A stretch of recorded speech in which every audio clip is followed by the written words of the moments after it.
సన్నిధిలో దేవుని వాక్యాన్ని చదువుకుందాం. కొంతసేపు వాక్యమును గురించి ఆలోచన చేద్దామండి.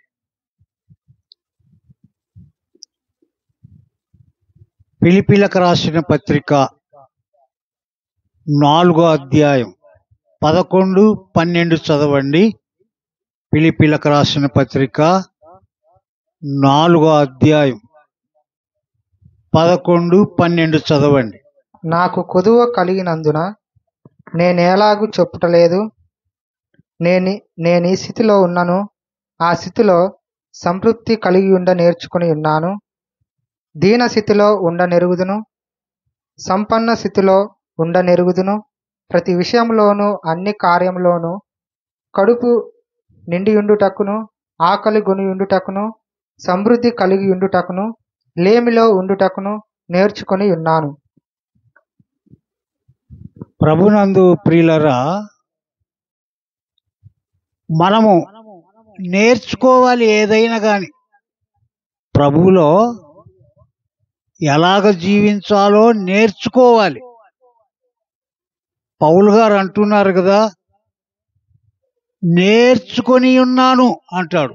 ఏమంటాడు? నేర్చుకొని ఉన్నాను. నేను నేర్చుకున్నానయ్యా అన్నీ అంటాడు. మనం ఏదైనా కానీ నేర్చుకుంటే వస్తుంది, లేకుంటే రాదు. కొత్తగా పెళ్ళైన వారు రొట్టె చేయడానికి రాదు కదా. మన భార్యలు ఫస్ట్ రొట్టె చేశారా? ఏమో స్వార్థ మిగిలి చేసిందేమో. ఫస్ట్ మా భార్య రొట్టె చేయడానికి రాదు. అట్లనే చాలా మంది అట్లనే ఉంటుంది కదా. ఇప్పుడు వాళ్ళకైతే అస్సలే రాదేమో. కాబట్టి ఏదైనా కానీ నేర్చుకోవాలి. వంటలు కానీ నేర్చుకోవాలి.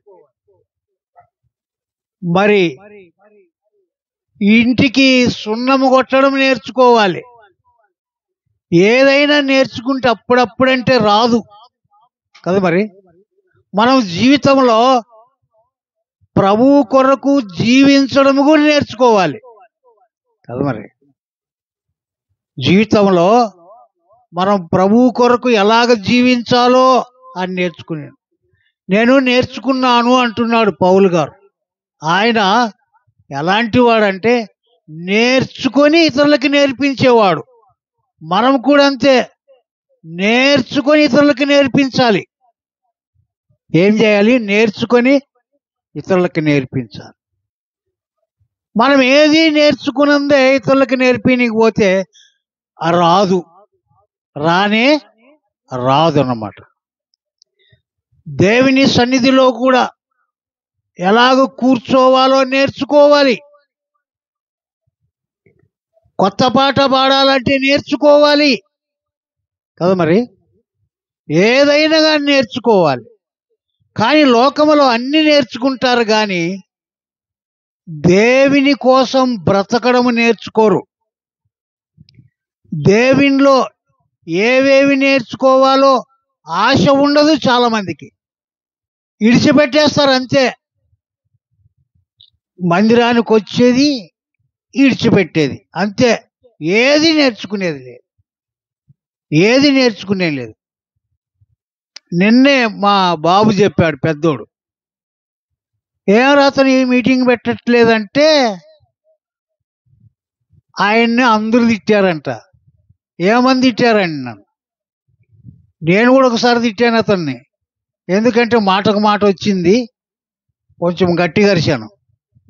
అప్పుడు సురేష్ ఉన్నాడు. అప్పుడు సురేష్ నేను బస్సులో పోతుంటే ఆయన జతపడితే ఏమేమో మాట్లాడుతూ నేను గట్టిగా అరుస్తాను. ఇంకా కాబట్టి మనము ఎలాగా, ఎందుకు, ఎవరికి ఏం మాట్లాడాలో కూడా నేర్చుకోవాలి. ఇప్పుడు ఎందుకు మీటింగ్ పెట్టట్లేదంటే ఆయన అన్నాడు, అందరికీ చెప్తాడు ఏమని, బాగా జీవించాలా, మన పిల్లలు బాగుండాలా, మనం బాగుండాలా, మనం ఇతరులకి కట్నము తీసుకోకూడదని చెప్పాలి. మనం ఇవ్వకూడదు, తీసుకోకూడదు. అంటనని బోధించి ఆయనే ఏం చేశాడంట? కట్నం ఇచ్చాడంట. ఎంత దండిగా, ఎంత దండిగా. వారిని చెప్పేది ఒకటి, చేసేది ఒకటి. కాబట్టి నువ్వు మీటింగులు పెట్టద్దు, సేవకులను పిలవద్దు, సేవకులకి ఒక్క పైసా ఇయ్యద్దు అని చెప్పారంట. నలుగురు కలిసి ఇట్లా తయారయ్యారు చూడి. ఈనాడు అందరూ నేను కూడా చలామణి అవుతారు, నేను కూడా చలామణి అవుతారు, కానీ మంది నోట్లో చెడ్డోళ్ళుగా ఉంటాం మనం. చెప్పింది చేయకపోతే, నేర్చుకునకపోతే, మనము చేసి ఇతరులకి చెప్పాలి, మనము నేర్చుకొని ఇతరులకు చెప్పాలి. పౌలు గారు అలాగే ఉంటున్నారు. పౌలు గారు అలాగే అన్నారు. ఎన్ని విషయాలంటే అక్కడ నేను అనుకుంటాను 8 విషయాలు నేర్చుకున్నాడట ఆయన. ఎన్ని విషయాలు నేర్చుకున్నాడు చెప్పండి? అందరు చెప్పండి, నాకే వినబడదు మీరు అరుస్తుంటే. 8 విషయాలు నేర్చుకున్నాడట. ఎన్ని విషయాలంటే 8 విషయాలు. 11 నుండి మొదలు పెట్టండి, చదవండి. నాకు కొదువ కలిగినందున ఇలాగ చెప్పట్లేదు, అంటే నాకు తక్కువయిందని ఇలాగ చెప్పట్లేదు.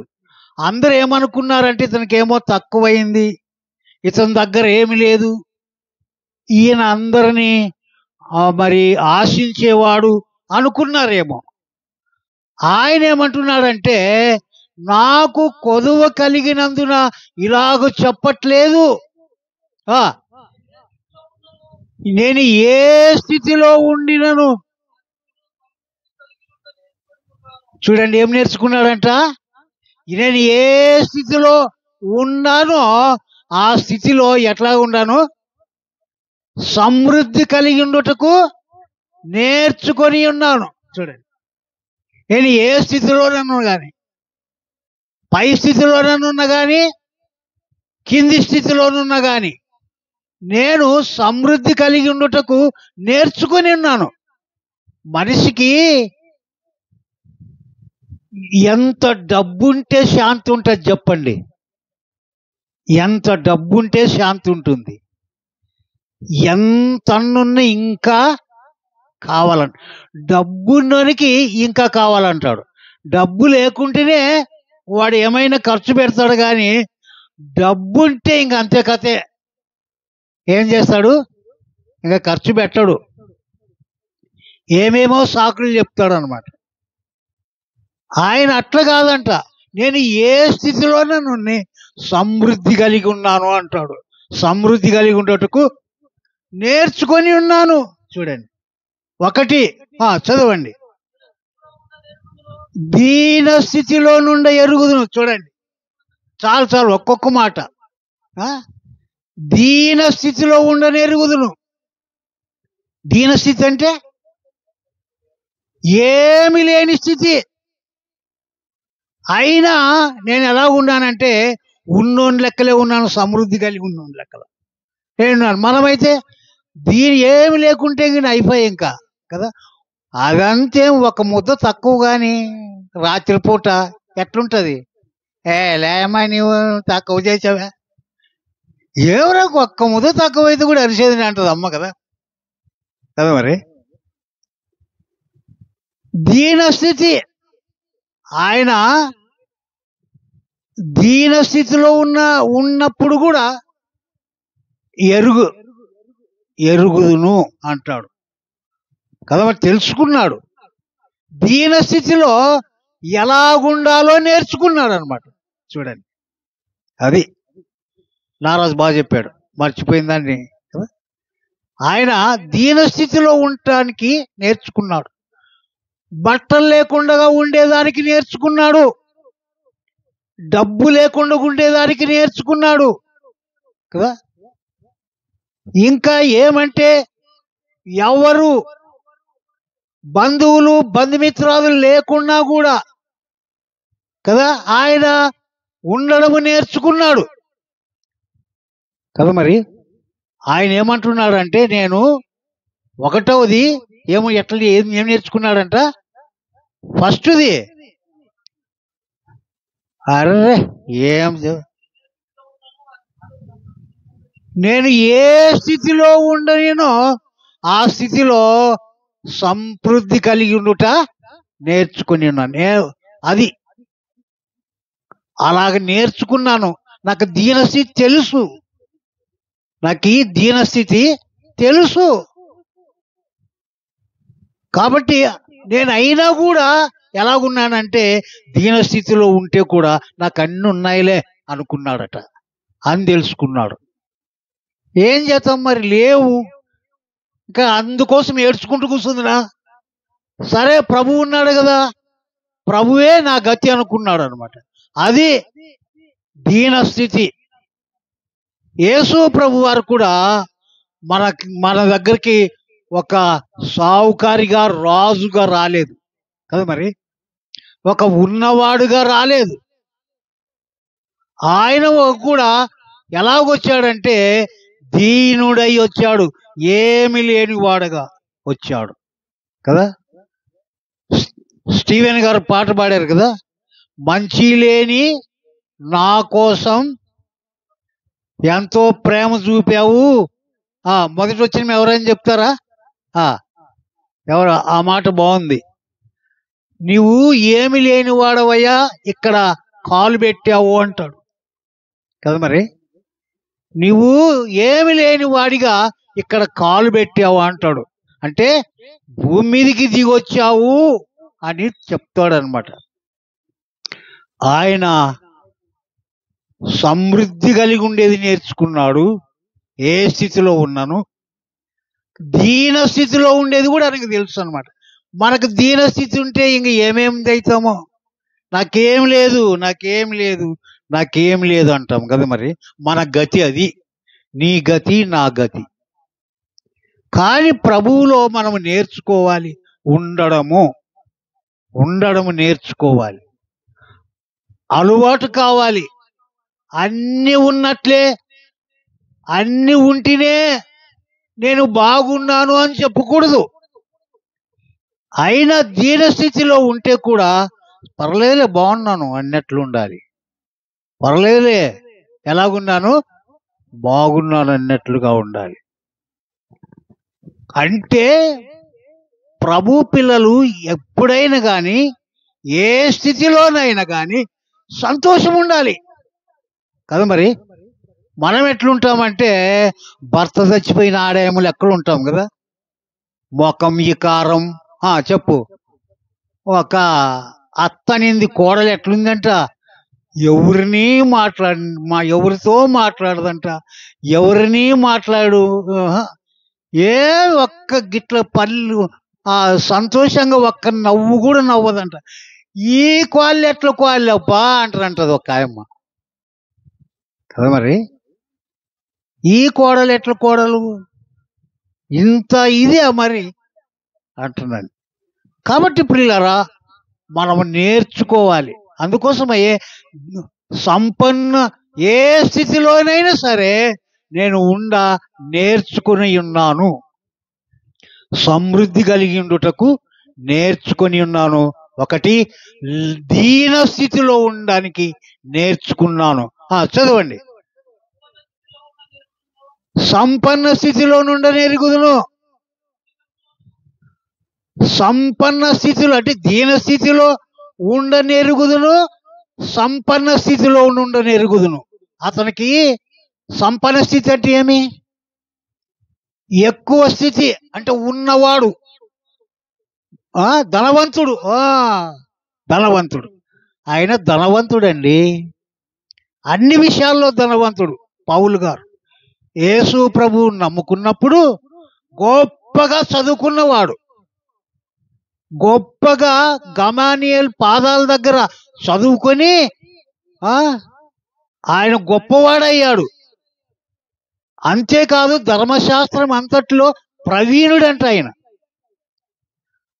ఒక 26వ అధ్యాయం మన అపోస్తల కార్యం 16వ అధ్యాయం, మనం ఈ 16వ అధ్యాయంలో చదువుకుంటే ఒక పేస్తు అనే రాజు ఏమంటాడంటే, సౌలా, ఆయన మాట్లాడుతుంటే, పౌలు గారు మాట్లాడుతుంటే, సౌలా నీవు అతిథ్య వలన నీకు వెర్రి పట్టింది అంటాడు. ఏమిటి వలన? ఆ అధిక విద్య వలన నీకేం పట్టింది? వెర్రి పట్టింది. అంటే బాగా చదువుకున్నాడు, పిచ్చి పట్టింది నీకు అంటున్నాడు అనమాట. వెర్రి పట్టింది అంటే పిచ్చి పట్టింది అంటున్నాడు. కాబట్టి అంత చదువుకున్నవాడు, అతనికి బంధువులంటే దండిగా చాలా మంది, అతనికి అధికారులంటే ఇంకా అందరు తెలిసిన వాళ్ళే. నేను క్రైస్తవులందరినీ, యేసు ప్రభు వారిని నమ్ముకున్న వాళ్ళందరినీ ఇక్కడికి ఈడ్చుకొని వస్తానంటే సరే అని అన్నారు. అందరూ ఒప్పుకున్నారు కదా. మరి పత్రికలు ఇచ్చారు. ఆయన మహాఘనత వహించిన సౌలు ఆయన. నేను సంపన్న స్థితిలో ఉండుట ఎరుగుదును అంటున్నాడు. చూడండి, అంటే దీన స్థితి తెలుసు, సంపన్న స్థితి తెలుసు. మనం కూడా తెలుసుకున్నాలండి. నాకు కారు ఉంటేనా అబ్బా ఇంకా చెప్పద్దు పో. మనం అంటాం కదా, నేను కూడా అంటాను. ఏమంటారంటే ఎలీషా అంత సంఘం ఉంటే కారులో తిరుగుతుంటే అంటాను కదా. మరి ఒప్పుకున్నాము ఉండ స్థితిలో ఉండాలని కదా. మరి ఒప్పుకుంటామా? ఒప్పుకున్నాం. కాబట్టి ఆయన 3 విషయాలు మనం చదువుకున్నాం కదా. ఏ స్థితిలో ఉండినను నేను ఎరుగుదును, సంపన్న స్థితిలో ఉండని ఎరుగుదును, దీన స్థితిలో ఉండని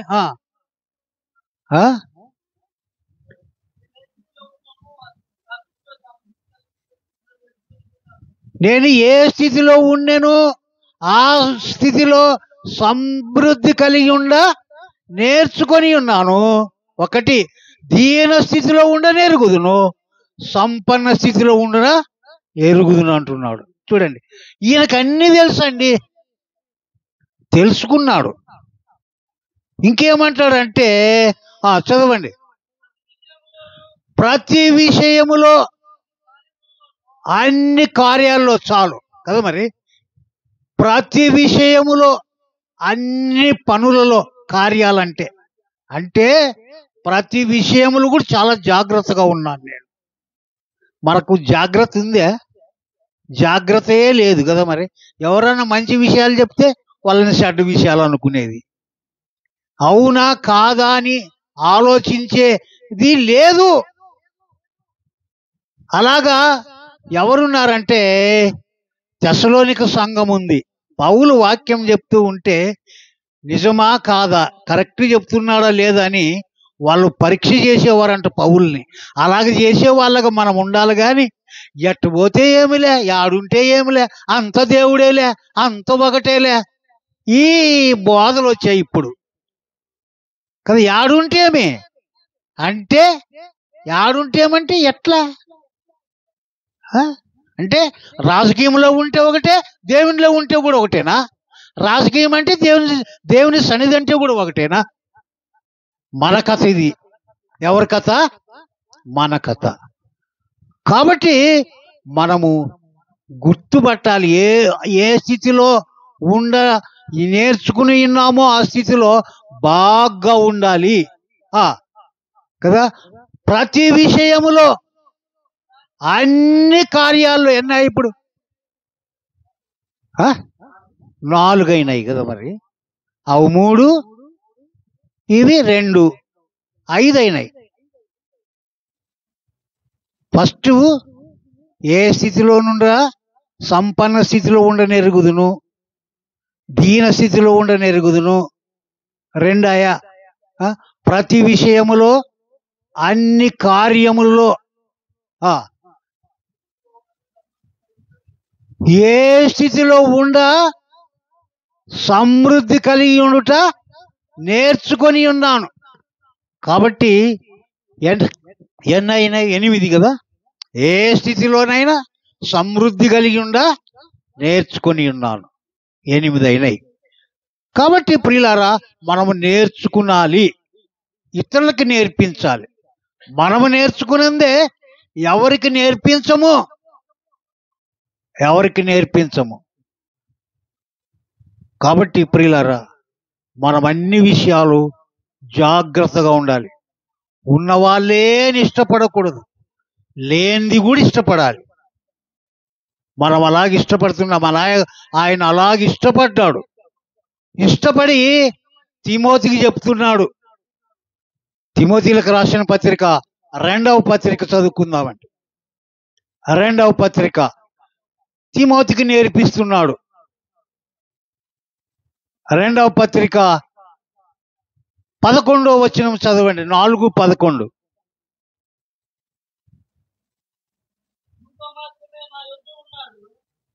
ఎన్ని అధ్యాయం? 4:11.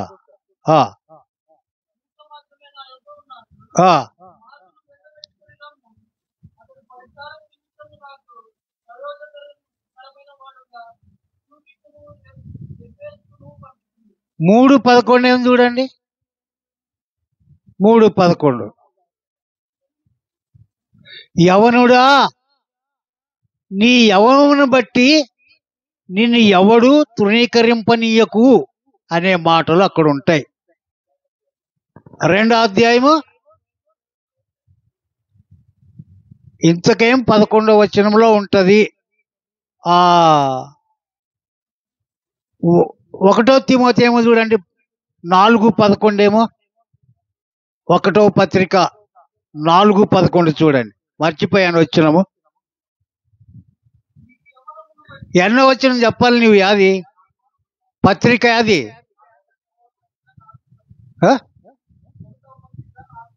4:12. నీ యవనమును బట్టి కదా, మరి నిన్నెవడు తృణీకరింపనీయద్దు అంటున్నాడు. నీ యవనాన్ని బట్టి మనల్ని కూడా అంటాడు. నీ నడిప్రాయమును బట్టి నిన్నెవడు తృణీకరించకూడదు. ఎందుకు? నీవు యేసు ప్రభువుని నమ్ముకున్నావు. నీ ముసలితనమును బట్టి నిన్నెవడు తృణీకరించకూడదు. నీ యవనాన్ని బట్టి నిన్ను ఎవడు తృణీకరించకూడదు. ఎందుకంటే నువ్వు యేసు ప్రభు వారిని నమ్ముకున్నావు, మందిరానికి వస్తున్నావు. చాలా జాగ్రత్తగా ఉండాలని ఆ యవనస్తుని హెచ్చరిస్తున్నాడు. ఇప్పుడు మనందరికి కూడా అది హెచ్చరిక. మనందరికి ఇది హెచ్చరిక. నీ యవనం బట్టి నిన్నెవడునూ తృణీకరింపనీయద్దు అంటున్నాడు. మాటల్లో జాగ్రత్తగా ఉండాలి అని చెప్తున్నాడు. నువ్వు మాటల్లో నీ మాటలు ఏం మాట్లాడతావో గుర్తించుకొని మాట్లాడు. అట్లా ఇట్లా మాట్లాడద్దు, అల్టి పల్టి కొట్టద్దు, ఒకటే రకంగా ఉండు. మనం ఏం చేస్తాం? ఆడట్లా ఈడిట్లా, రోటికి పోతే ఆ పాట పాడతాం. అట్లుండకూడదు. మనం విశ్వాసులం, మనం ప్రభువుని నమ్ముకున్న వాళ్ళం, మనము దేవుని వాక్యమును చదువుతున్న వాళ్ళం. మనకు దేవుని వాక్యము తెలుసు అంతో ఇంతో. కానీ అలాగుండకూడదని హెచ్చరిస్తున్నాడు. నీ యవనం బట్టి నిన్నెవడు తృణీకరింపనీయద్దు. ఒకటి, నీ మాటలను బట్టి కరెక్ట్గా ఉండాలి కదా. మరి నీ మాటలు కరెక్ట్గా ఉండాలి. డూపు కొట్టద్దు, ఒకటే రకంగా ఉండు. ఇట్లా వాళ్ళని ఏమంటారు చెప్పు? మనల్ని నేనే అంత డూపు కొడతాను అనుకో, వాందునిందేలే కదా, అబద్ధాలోడు అంటారు కదా. మరి ఏమంటారు? అబద్ధలోడు అంటారు. ఎవరు మన మాటలు నమ్మరు. కాబట్టి జాగ్రత్తగా ఉండు. నిన్ను తృణీకరింపనీయద్దు నీ మాటలను బట్టి. ఏమట్లా మాట్లాడతావు అనియద్దు. నువ్వు జాగ్రత్తగా ఉండు అని చెప్పనీయద్దు. నీవే ముందు జాగ్రత్త పడు. ఓ తిమోతి అంటున్నాడు, నీ మాటలను బట్టి. 2, నీ యవనాన్ని బట్టి నిన్నెవడు తృణీకరించకూడదు. నీ మాటలను బట్టి ఎవరు తృణీకరించకూడదు. 2వది చదవండి. ప్రవర్తనలో జాగ్రత్తగా ఉండాలి. ఏమిట్లో చెప్పండి? ప్రవర్తనలో. ముఖ్యం, ప్రవర్తన అవసరం. ప్రవర్తన చూస్తారు అందరూ.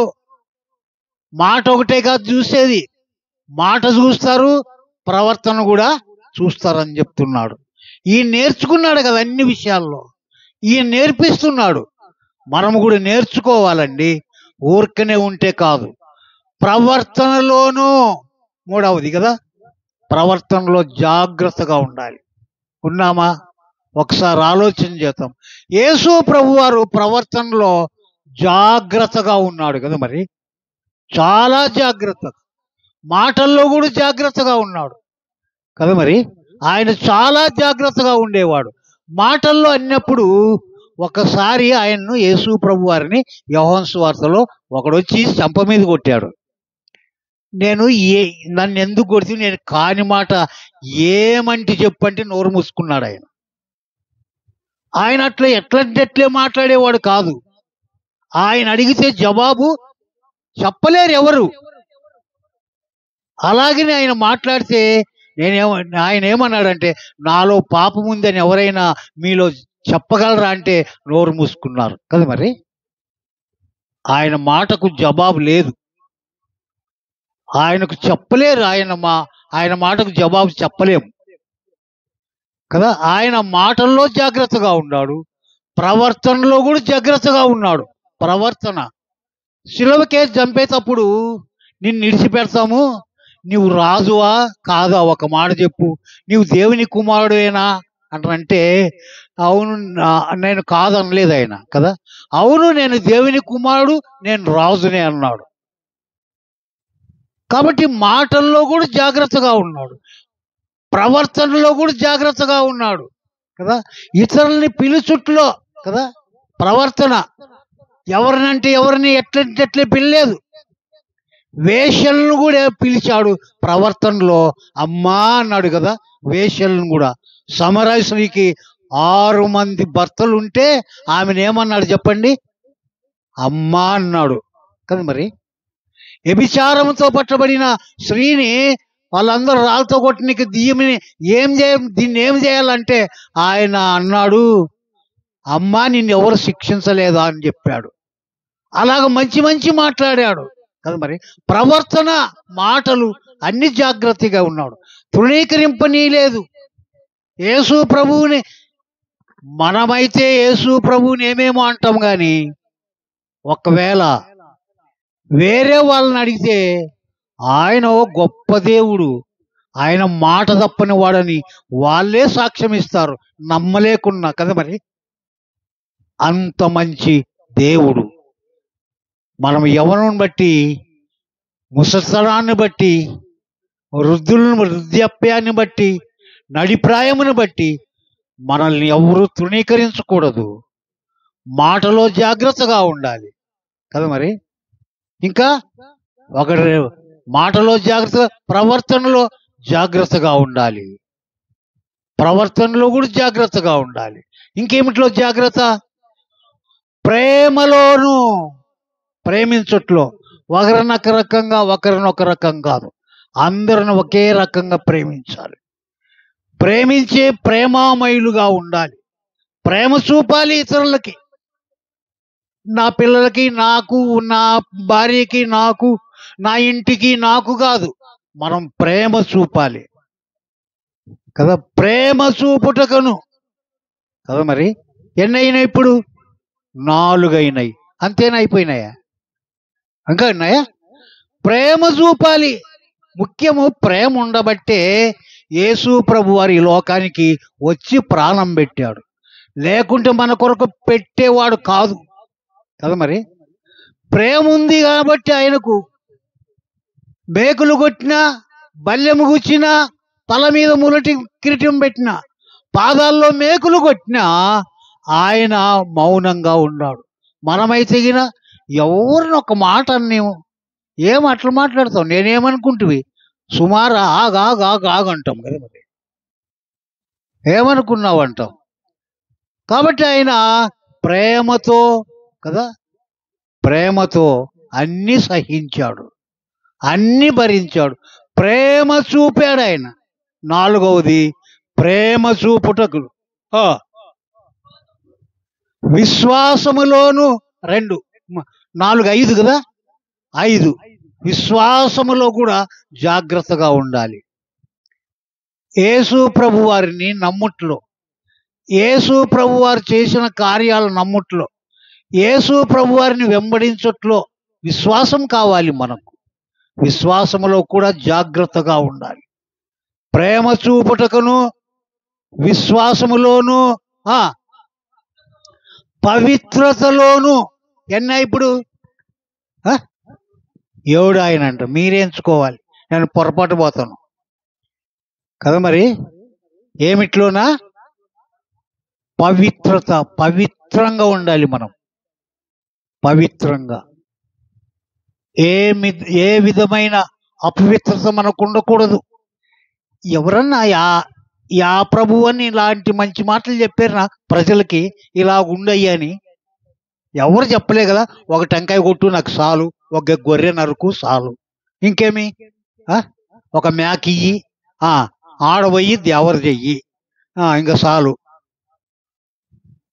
ఇట్లా మాటలు చెప్తారు కానీ ఇవన్నీ ఉండరా అంటని చెప్పేవాళ్ళు లేనే లేరు. నువ్వు నీ యవ్వనాన్ని బట్టి నీ ఎవరు తృణీకరింపనీయద్దు. నీ మాటలోను నీ ప్రవర్తనలోను నీ ప్రేమలోను, ప్రేమ చూపుటకు ప్రేమలోను విశ్వాసములో నీ మాటలు ఎవరు చెప్తారు చెప్పండి? ఎవరు చెప్పరు.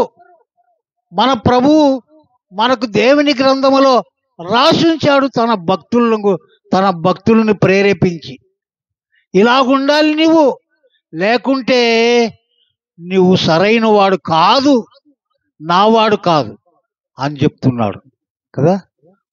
ప్రవర్తనలోను పవిత్రతలోను కదా. పవిత్రత, పరిశుద్ధత అంటే ఎందుకంటే మన దేవుడు పరిశుద్ధుడు గనక మనము కూడా పరిశుద్ధులుగా ఉండాలని చెప్తున్నాడు. ఆయన అపవిత్రుడైంటే అపవిత్రంగా ఉండండి, పర్వాలేదులేండి, ఏమన్నా చేయండి, కానీ నాకు ఒక్క గొర్రె ఫోటోలు ఏమిటి మాత్రము ఇవ్వండి అని చెప్పేవాడు. అది కాదు, ఆయన మన హృదయాలను కోరుకునేవాడు కనుక ఇవన్నీ చెప్పాడు కదా. మరి పవిత్రతలోను చదువు ఇంకా, విశ్వాసులకు మాదిరిగా ఉండుము. చూడండి ఎన్నైనవి, 7 8 మీరే ఎంచుకున్నల్లా కదా. మరి ఎవరిని బట్టి ఎవడు తృణీకరించకూడదు. 1 మాటలోను, 2 ప్రవర్తనలోను, 3 ప్రేమలోను, 4 విశ్వాసములోను, 5 పవిత్రతలోను, 6 విశ్వాసులకు మాదిరిగా ఉండుము. ఎన్నయ్యా 7 కదా. మరి ఎవరు చెప్తారండి? ఈయన కూడా శిలువ మీద 7 మాటలు పలికినట్లు చెప్పాడు కదా. మరి ఈయన కూడా. కాబట్టి మనము నేర్చుకోవాలి, ఇతరులకి నేర్పించాలి, కానీ మనమే నేర్చుకునకుండగా ఇతరులకి నేర్పించనికపోతే ఏమవుతుంది చెప్పు? మా తబితని మా బామ్మర్దులు ఊరికి పంపించాము ఒకసారి. కలుపు దీనిగా అందరూ వంగారంట. ఆ పాపకు తెలిస్తే కదా, తీ పాప అంటే బుట్టల చెట్టు పెరికేది నేర్చుకునేదంట. అట్లా కాదు, నీకు రాదుకుండా అని మా మరిది ఇంకా వాళ్ళ ఇల్లు రాదు, ఈ పాపకు పట్నం పిల్ల కదా, ఏమొచ్చు, ఎప్పుడన్నా చేను పోయింటే కదా అని నవ్వుకున్నారట. అట్లా మనము చెయ్యంది ఇతరులకి నేను చేస్తానని చెప్తే అట్లనే అయ్యేది కదా. మరి అట్లనే అయ్యేది. మనం అలాగే ఉన్నాం. మనం ప్రభువు దగ్గర క్షమాపణ అడగాలి. ప్రభువు దగ్గర క్షమాపణ అడిగి ఆయన ఎలాగ నేర్చుకొని ఇతరులకి నేర్పిస్తున్నాడు, మనము కూడా అలాగుండాలి. ఎవరన్నా కానీ అలాగుంటే చాలా మంచిది అన్నమాట. మనమే పొరపాట్లన్నీ చేసి ఇతరులకి నేర్పిపోతే బుడ్ల చెట్లు పెరికినట్లయితుంది. ఎంత నష్టం చెప్పు? మందులేసింది నష్టం, నీళ్లు కట్టింది నష్టం, కూలి పెట్టింది నష్టం, అన్ని నష్టం అవుతాయి. మనకే కష్టమవుతుంది. ఏమవుతుంది? మనకే కష్టమవుతుంది. కాబట్టి ప్రియులారా, మనము చాలా జాగ్రత్తగా ఉండాలి. మనం చాలా జాగ్రత్తగా ఉండాలి. మన ప్రభు అన్ని విషయాల్లో జాగ్రత్తగా ఉన్నాడు. పౌలు అది ప్రభువును బట్టి నేర్చుకున్నాడు. తిమోతికి కూడా నేర్పిస్తున్నాడు. ఎట్లా నుండరా సేవ చెయ్యి అనలేదు కదా. మరి ఎట్లా నుండరా నన్ను గురించి చెప్పు అని చెప్పలేదు. ఎలాగ నుండరా పర్లేదులే, నాకు ఇష్టడుగా మాత్రం ఉండు, నన్ను మాత్రం ఆరాధించు అంటనని ఆ ప్రభు అలాగనలేదు. ఆయన పరిశుద్ధుడు గనక నీవు కూడా పరిశుద్ధంగా ఉండాలి అని నేర్పించాడు. మనం నేర్చుకుందాం, నేర్చుకొని ఇతరులకు నేర్పిద్దాం. అలాంటి జీవితం దేవుడు మనకు దయచేయునుగాక. ప్రార్థన చేసుకుందాం. అందరూ మోకరిస్తామండి. ప్రభునందు ప్రియులారా, పౌలు గారు నేర్చుకున్నాడు. సమృద్ధి కలిగి ఉండుటకు నేర్చుకున్నాడు. దీన స్థితి కలిగి ఉండుటకు నేర్చుకున్నాడు. అన్ని విషయాలు నేర్చుకున్నాడు. నేను అన్ని నేర్చుకొని ఉన్నాను అన్నాడు. తిమోతి గారికి కూడా నేర్పిస్తున్నాడు. నీ యవనాన్ని బట్టి నీవు ఎవరిని తృణీకరించుకునియకు. నీ మాటలు జాగ్రత్తగా ఉండాలి. నీవు అన్ని విషయాల్లో జాగ్రత్తగా ఉండాలి. నీ ప్రవర్తన జాగ్రత్తగా ఉండాలి. నీ విశ్వాసము జాగ్రత్తగా ఉండాలి. నీవు కూడా నేర్చుకో తిమోతి అని చెప్పినట్లుగా ఉంది. ఆయన నేర్పించేవాడుగా ఉన్నాడు. మనకు దేవుని వాక్యం ఉంది. నేర్చుకొని అలాగ సాగిపోదాం. నేర్చుకొని అలాగ సాగిపోతున్నామా? ఇంకా సొట్టబిట్టిగా అదరబుదరగా లెక్కలేని వారిగా ఈ మాటలను లెక్క చేయకుండా ఉన్నామా? మనల్ని మనము పరీక్ష చేసుకుందాం. ప్రభువా క్షమించు నాయన, నీ శిలువ రక్తంతో కడుగు ప్రభువా, నన్ను శుద్ధీకరింపచేయి ప్రభువా. నీ దాసుని మరుగుపరిచి మాట్లాడావు లేఖనాలలో నుండి ప్రభువా. నేను కూడా నేర్చుకొని ఇతరులకు నేర్పిస్తాను, నేర్చుకుంటకు సిద్ధపడతాను, నేర్చుకుంటాను ప్రభువా. నీ వలె ఉండటానికి ఇష్టపడతాను. నన్ను క్షమించు ప్రభువా అని ప్రభువుని క్షమాపణ 2 నిమిషాలు మౌనంగా ఉంది. ప్రభువుని క్షమాపణ అడుగుదాం. పొరపాట్లన్నీ క్షమించు ప్రభువా, తప్పులన్నీ క్షమించు ప్రభువా. నేనే అన్ని చేసి ఇతరులకు చెబుతున్నాను ప్రభువా, నన్నే క్షమించు ప్రభువా అని అడుగుదాం. ప్రభువా శుద్ధీకరింపచేయి నాయనా, ఇప్పుడే కనికరించు, కృప చూపు, మేలు చెయ్యి దేవా, సహాయం చెయ్యి. క్షమించు ప్రభువా, క్షమించు. నీ శిలువ రక్తంతో కడుగు. మరొకసారి కడుక్కుంటున్నాను, నన్ను నేను క్షమించమని యేసు నామములో అడిగి స్తుతించి ప్రార్థించి బ్రతిమలాడి వేడుకుంటున్నాను తండ్రి.